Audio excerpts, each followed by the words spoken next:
The only true wisdom is to know that you don't know anything.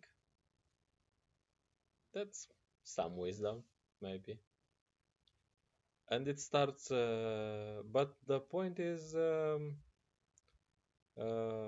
from a logical perspective, this when someone makes this affirmation that no one knows anything, that also proves that they don't know anything. So you can just ignore the affirmation.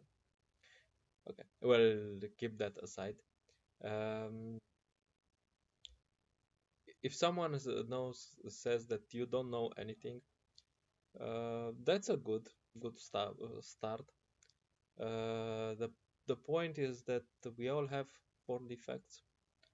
We have limited senses, and we have limited intelligence, although we think me. And yeah, from limited senses and limited intelligence, he cannot get something perfect. So that's the science nowadays. That's the philosophy nowadays, because it's coming from that. And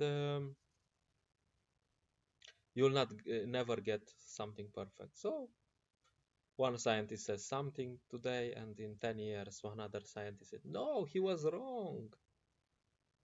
But this time.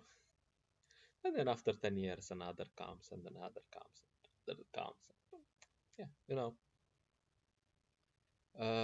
So yeah, if you start on that platform, you can say that yeah, nobody knows anything because yeah, how can you find absolute truth with limited senses and limited intelligence?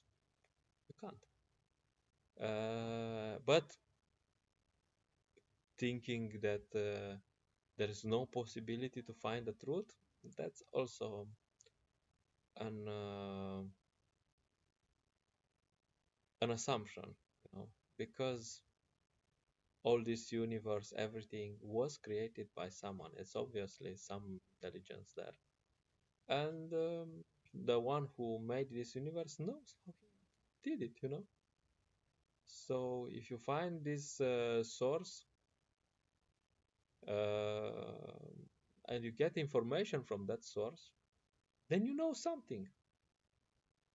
So that's the basic of Vedic philosophy. That you have to understand that whatever you make on your own with your imperfect senses and imperfect intelligence is gonna be imperfect, and you're never, ever, ever, ever, ever, ever gonna figure it out in this way. And everything you make out of this is gonna be imperfect. But if you get the information from the perfect source, from the absolute, from the Vedas, or from other holy books, then you can know, and then you know something. So knowing nothing is not the end. Understanding that you cannot figure it out by the limited senses and intelligence is not the end.